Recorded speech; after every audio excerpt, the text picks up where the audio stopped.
बाहर आओ, शीघ्र आओ। एक व्यक्ति दूध के कुएं में से बाहर आ रहा होता है। एक छोटा सा गांव था। हरी भरी खेत, लोग प्यार से रहते थे, मिलजुल कर रहते थे। परंतु उस गांव में दो भाई थे। वो भी बहुत प्यार से रहते थे, परंतु माँ बाप के गुजरने के बाद उनके मन में खटास सी आने लगी। बड़ा भाई श्याम, जो बहुत अच्छा था, अपने भाई से बहुत प्यार करता था, उसकी हर बात मानता था। वो सोचता था मेरे माँ बाप तो चले गए, ये बड़ा भाई ही मेरा माँ बाप जैसा है, इसलिए वो आंखें मूंद कर अपने भाई की बात मानता था। परंतु उसका भाई सुरेश, पता थोड़ी था, शाम को धोखा दे रहा था, सारी जायदाद अपने नाम करने वाला था। सुरेश अपने भाई को दिन प्रतिदिन सारे दिन डांटता रहता था। उसका व्यवहार बदलता ही जा रहा था। परंतु श्याम सोचता था मेरा भाई है, कुछ बोल भी दिया तो क्या हो गया। वो चुप करके अपने भाई की बातें सुनता रहता था। परंतु उसका भाई दिन प्रतिदिन उसकी पत्नी दिन प्रतिदिन उसका व्यवहार बदलता ही जा रहा था। गुस्से में रहते थे दोनों। एक दिन उनकी दोनों की पत्नी खेत में जा रही थी, तो शाम की पत्नी अपनी जेठानी से बात कर रही थी, तो जेठानी जवाब ही नहीं दे रही थी। उसको बहुत गुस्सा चढ़ रहा था, क्योंकि जेठानी को लगता था कि शाम की पत्नी सारा मुझसे काम करवाती है, खुद थोड़ा काम करती है। परंतु ऐसा नहीं था। शाम की पत्नी बहुत अच्छी थी, वो सारा काम करती थी। एक दिन दिन सुरेश की पत्नी तालाब के पास में बर्तन साफ कर रही थी और सोच रही थी मेरी देवरानी कैसी है, मुझसे सारा काम कराती रहती है, खुद घर में बैठ के खाती है, कुछ काम नहीं करती। परंतु ऐसा नहीं था। इतने में शाम की पत्नी आ जाती है, जो कि सुरेश की पत्नी की देवरानी थी। शाम की पत्नी आती है और बोलती है दीदी, आपका काम खत्म हो गया तो आ जाओ, हम बैठ के खाना खाते हैं, साथ में खाना खाते हैं। ये बर्तन मैं मांज लूंगी, कोई जरूरत नहीं है। इतने में सुरेश की पत्नी बोलती है नहीं, तुम ही जाके खा लो खाना, जब तक मेरे पति नहीं आ जाते मैं उनके साथ ही खाना खाऊंगी। थोड़े ही बर्तन रह गए हैं, कुछ केतलियां रह गई हैं, वो मांज लेती हूँ, फिर आ जाऊंगी। सुरेश को पत्नी को बहुत गुस्सा चढ़ता है पीछे से। इतने में सुरेश सुरेश अपनी पत्नी को बर्तन मांजते हुए और अपने भाई के दूध वाली केतली को देख लेता है कि वो उसे धो रही है, और पूछता है तुम यहाँ क्या कर रही हो? चलो घर में खाना खाते हैं। 3 बज चुके हैं, तुमने अभी तक खाना नहीं खाया और इतने बर्तन मांज रही हो। शाम की पत्नी कहाँ है? वो नहीं मांज सकती थी? इतने में सुरेश की पत्नी बोलती है नहीं जी, उसने मुझे इतने बर्तन दे दिए, मैं क्या करूं, इतनी बड़ी बड़ी केटली दे दी। आपका भाई दूध तो बेचता है और जो बर्तन निकलते हैं वो मुझे दे देता है, और इतना काम करती हूँ, अभी मैं खाना बना के भी आई हूँ, अब मैं क्या करूं। इतने में सुरेश को बहुत गुस्सा चढ़ता है और बोलता है चलो आज हम उनसे बात ही कर लेते हैं। आजकल वो कुछ बदलते ही जा रहे हैं, हमसे इतना काम कराते और खुद बैठे बैठे खाते हैं। गुस्से में दोनों पति पत्नी घर में आते हैं और शाम को सुरेश बुलाने लगता है।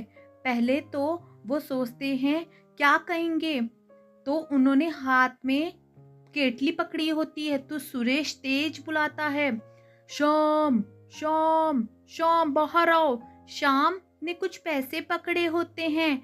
इतने में सुरेश बोलता है वाह शाम, तुम पैसे गिन रहे हो? इधर मैं खेत में कितना काम कर रहा हूँ, तुम मजे कर रहे हो।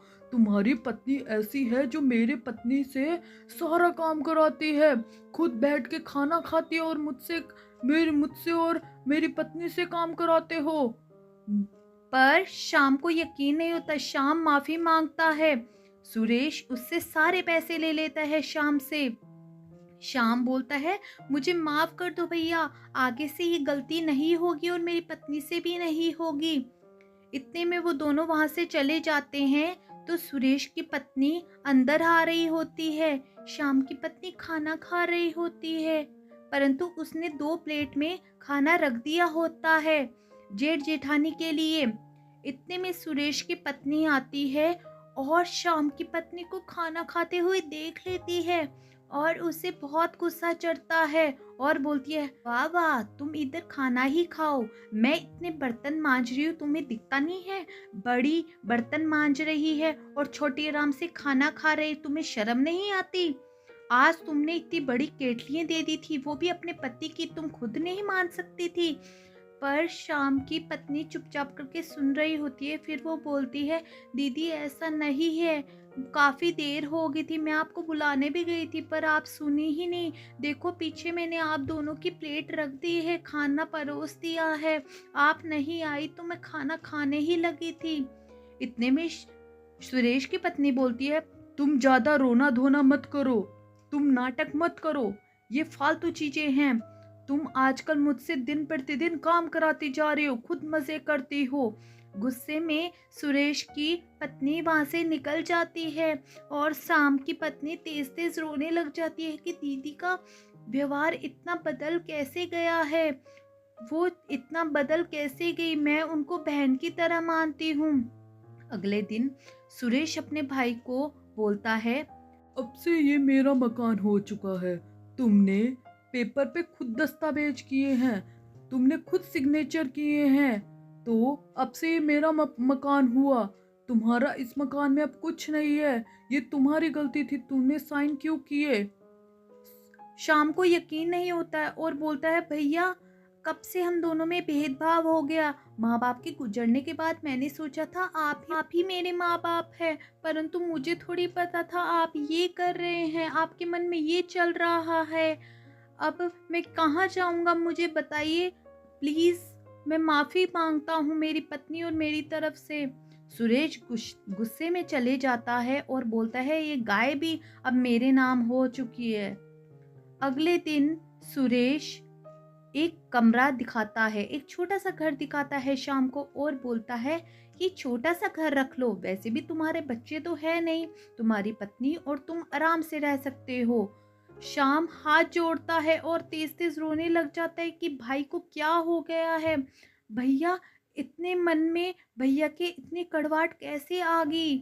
परंतु शाम गुस्से में चले जाता है, वो सारी जायदाद अपने नाम कर लेता है। अगले दिन शाम और सुरेश एक कुएं के पास आते हैं। सुरेश शाम को बोलता है, ये छोटा सा कुआं है, वैसे तो ये सूखा हुआ कुआं है, लोग बोलते हैं इसमें कभी कभी पानी आ जाता है, ये भी माँ बाप का था तो मैं ये तुम्हारे नाम करता हूँ, ये रख लो। सुरेश वहां से चले जाता है और शाम रोने लग जाता है कि मैं इस सूखे कुएं का क्या करूँगा। सुरेश आगे जाने ही लगता है तो उसको 2 चिड़िया दिखती है, वो अपने अंडों के पास बैठी होती है। सुरेश अपना टिफिन लेके आ रहा होता है खाना खा के खेत में से रोते रोते। वो चिड़िया को देखता है और सोचता है, ये इन अंडों के माँ बाप जो कि चिड़िया है कैसे अपने बच्चों की देखभाल कर रहे हैं, जब ये बड़े होंगे कैसे अलग हो जाएंगे, कैसे इनके मन में कड़वाहट आएगी जैसे मेरे भाई और मेरे मन में आई। मैंने तो अपने भाई को कभी ऐसा समझा ही नहीं था, वो ऐसे करेंगे मेरे साथ, मुझे पता नहीं था। वो रोने लग जाता है और चिड़िया बोलती है, भाई क्या हुआ, परंतु वो कुछ नहीं बोलता। घर आता है तो देखता है सुरेश तेज तेज लड़ रहा होता है शाम की पत्नी से और उसकी पत्नी भी, और बोलते हैं, सुरेश बोलता है, यहाँ से निकल जाओ, तुम्हारे दिन खत्म हुए, मैं तुम्हें कितना कुछ दे दिया है, पर देखो तुमने कमरे में सिर्फ केतलियां, दूध की केतलियां, बड़ी बड़ी केतलियां फैला रखी है, अब कल सुबह होते ही निकल जाना। अगले दिन सुबह हो शाम और उसकी पत्नी जाने लगते हैं और उसी घर में जाने लगते हैं जो सुरेश ने छोटा सा घर दिया था। उस घर में दोनों जाने लगते, जो सामान मिलता है वो उठा के जाने लगते हैं। एक दिन एक बाबा सुरेश के घर के पास आता है और पानी मांगता है, तो सुरेश की पत्नी उसे बहुत सुनाती है बाबा को और बोलती है यहाँ से चले जाओ, यहाँ पे कोई पानी वूनी नहीं है, आ जाते हो मांगने के लिए, तुम्हारे पास और कोई काम नहीं है, दूसरे घर में जाके मांगो। सुरेश की पत्नी सुना रही होती है बाबा को, परंतु सुरेश उसको कुछ नहीं कहता अपनी पत्नी को।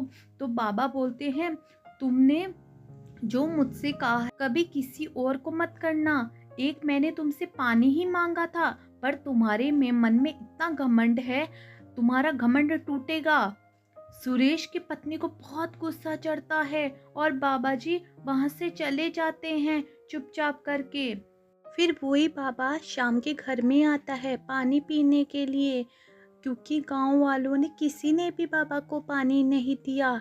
इतने में बाहर शाम की पत्नी आती है और शाम की पत्नी बोलती है, बाबा जी आपको क्या चाहिए, पानी चाहिए या खाना चाहिए, मैं देती हूँ, बताइए। कोई परेशानी है तो बताइए, मेरे पति अंदर ही है, आओ अंदर जाके थोड़ा विश्राम कर लो। इतने में वो बाबा बोलता है, बेटी नहीं, मुझे थोड़ा जल चाहिए, मुझे थोड़ा जल दे दोगी तो मेरी प्यास बुझ जाएगी, मेरे को कोई पानी नहीं दे रहा था।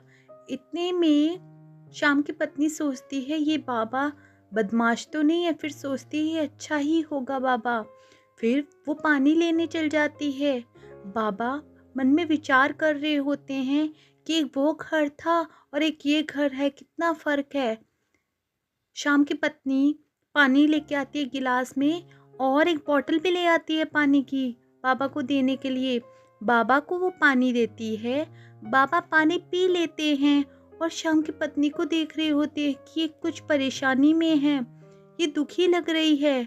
और वो शाम की पत्नी बाबा जी को बोलती है, बाबा जी आपको खाने के लिए कुछ चाहिए, तो बाबा जी मना कर देते हैं। वो बाबा को एक बोतल दे देती है पानी की। इतने में बाबा बोलते हैं, बेटा तुमको दुखी लग रही हो, मुझे बात बताओ। तो शाम की पत्नी कोई नहीं, कुछ भी नहीं कह पाती। फिर बाबा कई बार बोलते हैं तो शाम की पत्नी बताती है, बाबा हमारे साथ बहुत बुरा हुआ है, मेरे जेठ जेठानी ने ही हमें धोखा दे दिया। हमारे माँ बाप गुजर गए थे तो हमने सोचा था हमारे माँ बाप वो ही है, पर उन्होंने अपने नाम सब कर दिया और हमें घर से निकाल दिया। इस मजबूरी में हम इस छोटी सी कुटिया में रह रहे हैं।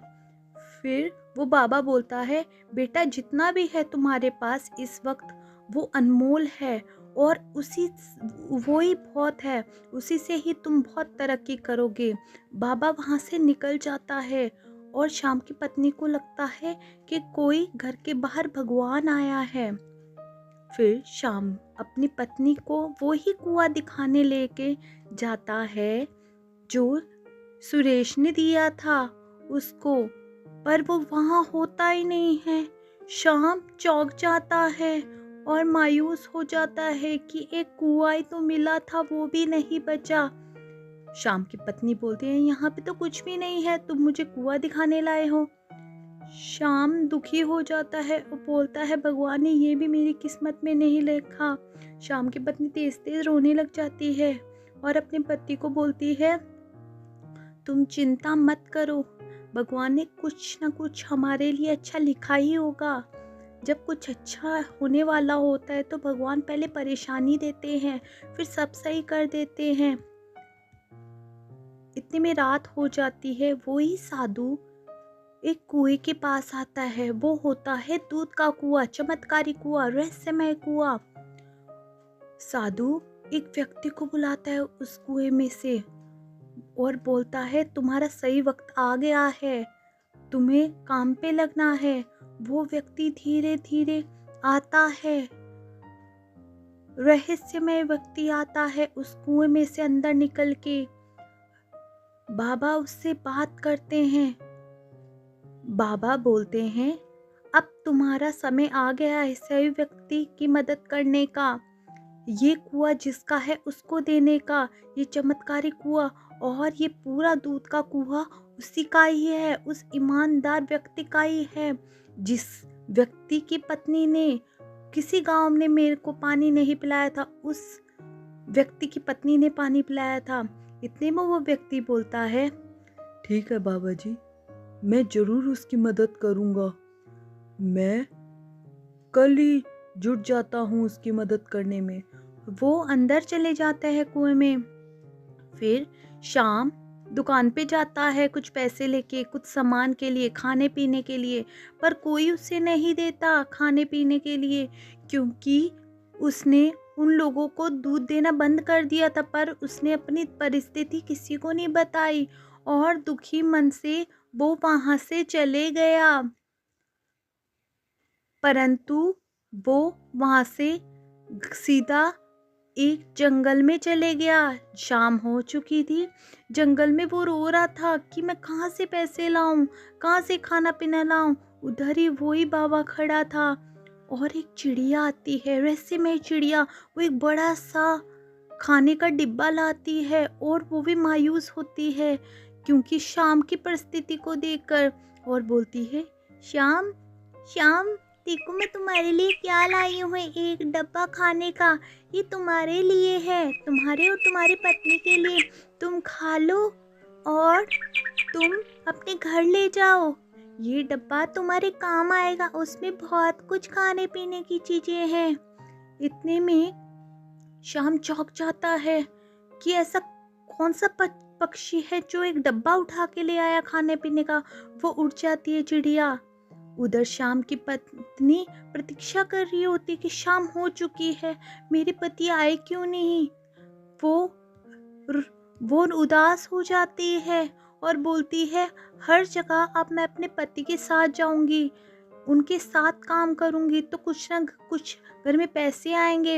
इतने में शाम डिब्बा उठा के आ रहा होता है, वो ही टिफिन का डब्बा जिसमें खाना होता है। और शाम की पत्नी बोलती है, जी ये क्या है। इतने में शाम बोलता है, एक रहस्यमय चिड़िया आई थी और ये डब्बा थमा गई मेरे हाथों में। मैंने उससे पूछा तो उसने कुछ भी नहीं कहा और बोलती है तुम्हारे लिए है, तभी मैं ये डिब्बा ले आया। तो शाम की पत्नी चौंक जाती है कि इस जमाने में कौन ऐसी मदद कर सकता है, एक चिड़िया इतना भारी डब्बा कैसे उठा सकती है। अगले दिन शाम हो चुकी थी। बाहर शाम की पत्नी खाना बना रही होती है और शाम डिब्बा देने के लिए उसी जंगल में जा रहा होता है रखने के लिए, क्योंकि शाम ईमानदार होता है। शाम की पत्नी बोलती है, शाम हो चुकी है, आप कहाँ जा रहे हैं। तो शाम बोलता है, मैं ये डिब्बा वहीं रखने जा रहा हूँ, उस चिड़िया मिल गई तो उसे धन्यवाद कहूँगा। तो शाम की पत्नी बोलती है, रात होने वाली है, मैं आपके साथ चलती हूँ, इतनी रात को मैं अकेले नहीं भेजूंगी। वो दोनों घर से निकल जाते हैं उस डब्बे को लेके, उस खाने को डब्बे को लेके, यही सोच के कि चिड़िया मिलेगी तो उसे धन्यवाद कर देंगे। परंतु रात हो जाती है। वो देखते हैं एक कुआं और वो जंगल पूरा बदल जाता है जहाँ पे उसको वो चिड़िया मिली थी। और शाम चौंक जाता है दूध का कुआं को देखकर और सोचता है, ये क्या है, ये डरावनी चीज क्या है, और ये कुआं वही तो नहीं जो मेरा कुआं है। वो दोनों चौंक जाते हैं। और फिर शाम बोलता है, देखो मैं यहाँ पे ही आया था, मुझे यही चिड़िया यहाँ पे मिली थी। इतने में वही व्यक्ति बाहर निकलता है कुएं में से। शाम डर जाता है, उसकी पत्नी भी डर जाती है रहस्यमय व्यक्ति को देखकर। और वो व्यक्ति बोलता है, तुम डरो मत मुझसे, मैं तुम्हारी मदद करने आया हूँ। तुम्हारी ईमानदारी को देखकर मैं तुम्हें ये दे रहा हूँ। ये रहस्यमय कुआं, इसमें बहुत दूध है, जो दूध कभी खत्म नहीं होता। मुझे पता है तुम दूध बेचते थे ईमानदारी से, तुम्हारे भाई ने तुम्हें धोखा दिया। इतने में शाम बोलता है, तुम्हें कैसे पता ये बातें? मुझे तो पता ही, उस टाइम ये कुआं था ही नहीं, अचानक कुआं कैसे आ गया? मुझे बहुत डर लग रहा है। तुम डरो मत, अब तुम्हारी पहली जो तुम्हारी भाई ने गाय बेची थी वो गाय मैं तुम्हें दे रहा हूँ। वो व्यक्ति शाम को उसकी गाय भी दे देता है और वो रहस्यमय कुआं भी दे देता है जिसमें दूध ही दूध होता है। शाम की ईमानदारी को देखकर उसकी तकदीर पूरी तरह से बदल जाती है और उसको एक गाय और इतना बड़ा कुएं का कुआं जिसमें दूध ही दूध होता है वो मिल जाता है। फिर वो रहस्यमय व्यक्ति उस कुएं में वापस चल जाता है। शाम अपने घर की ओर जैसे ही बढ़ रहा होता है तो वो चौंक जाता है। पहले से ही गाय और वो ही कुआं उसके घर के पास होते हैं और वो चौंक जाता है और सोचता है ये किसने मेरी मदद की होगी। इतने में शाम की पत्नी को सारा याद आ जाता है कि पक्का उसी बाबा ने हमारी मदद की होगी, उसने ही हमारी जिंदगी बदली है।